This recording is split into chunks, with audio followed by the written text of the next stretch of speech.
Hello learners. In previous module we have started with mechanisms of probiotic action, and there we have studied and discussed first three mechanisms like enhancement of barrier function, production of antimicrobial peptides or substances, and competition for adherence.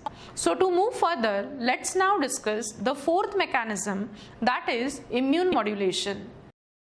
Probiotics are non-pathogenic live microorganisms that can provide a diverse health benefits on the host when consumed in adequate amounts. Recently, many reports suggest that certain probiotic strain or multi-strain mixture have potent immunomodulatory activity in diverse disorders including allergic asthma, atopic dermatitis and rheumatoid arthritis. Probiotics have been found to enhance the innate immunity and modulate pathogen-induced inflammation via toll-like receptors regulated signaling pathways. Lactobacillus casei have been shown to augment total and pathogen-specific secretory IgA level upon infection in mice by stimulating B cells. Specific antibodies against Lactobacillus casei were not produced, indicating the non-responsiveness of the gut immune system to this beneficial bacterium. Lactobacillus casei downregulated the transcription of number of genes encoding pro-inflammatory effectors such as cytokines and chemokines, as well as adherence molecule induced by invasive Shigella flexneri. In addition to this, it is well known that probiotic bacteria can exert an immunomodulatory effect. These bacteria have the ability to interact with epithelial cell as well as dendritic cells and with monocytes, macrophages and lymphocytes. The next mechanism of action is interference with quorum sensing signaling. Now, bacteria communicate with each other as well as with their surrounding environment through a chemical signaling molecule which are known as autoinducers. This phenomena is called as quorum sensing.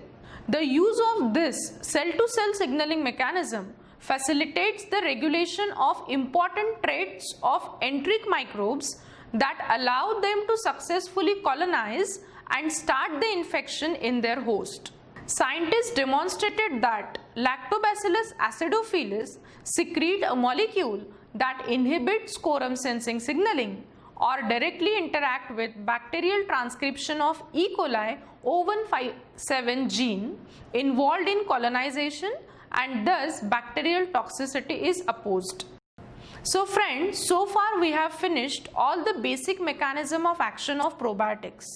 We will now discuss these all mechanisms in detail with respect to following activities such as antipathogenic activity of probiotics, urogenital health care, anti-diabetic activity of probiotics, anti-inflammatory activity, anti-cancer activity, angiogenesis activity of probiotic, effect of probiotics on brain and central nervous system.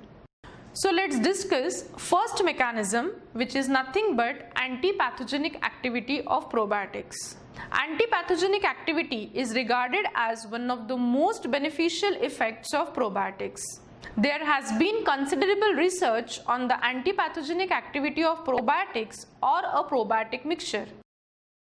Scientists found that there are number of modes of action of probiotics through which they confer antipathogenic activity. These mechanisms are production of short-chain fatty acids such as acetic acid, propionic acid, butyric acid and lactic acid.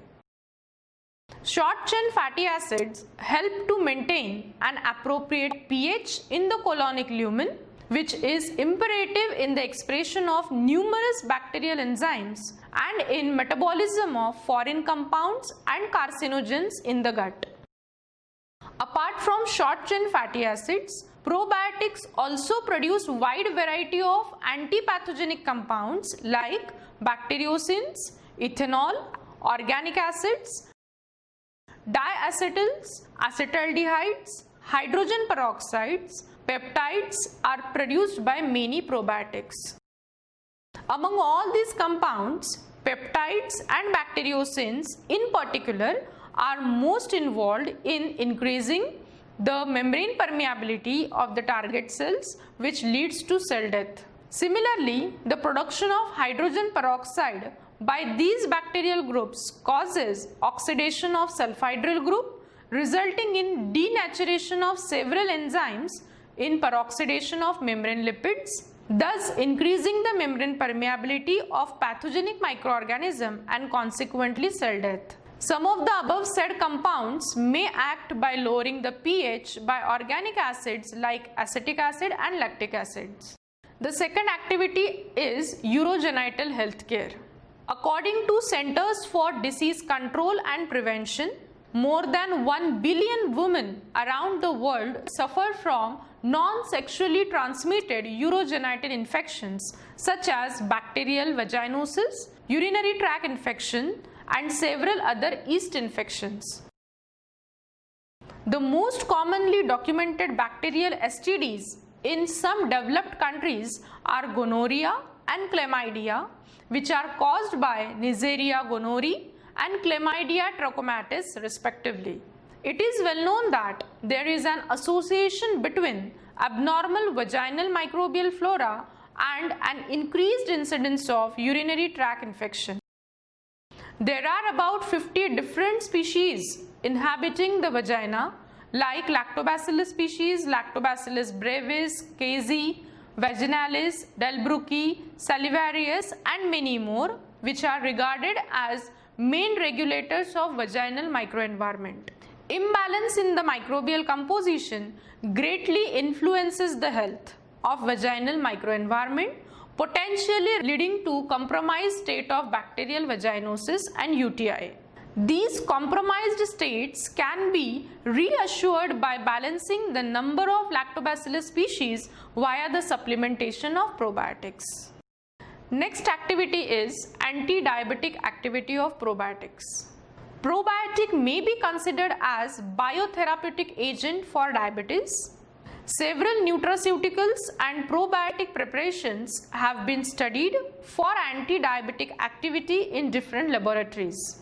Due to the following properties, probiotic can be considered as an alternative therapeutic regime for diabetes. That is anti-diabetic effect, antioxidant properties, anti-hypercholesterolemic activity, anti-therogenic activity, hypotensive effect and immunomodulatory effect.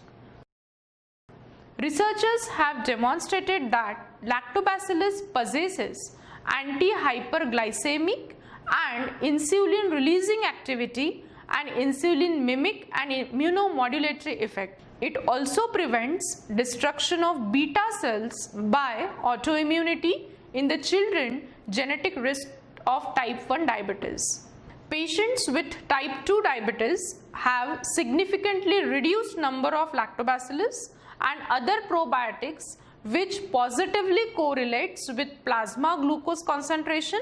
Possible reason for alteration of gut microbiota in diabetes may be non-availability of fermentable sugars and carbohydrates, which are common substrates. Hence, regular replenishment can be helpful. So friends, in this module we have discussed remaining two mechanisms of probiotics, namely immune modulation, interference with quorum sensing signaling. Further, we have studied the antipathogenic activity of probiotics and role of probiotics in urogenital health and anti-diabetic activity of probiotics.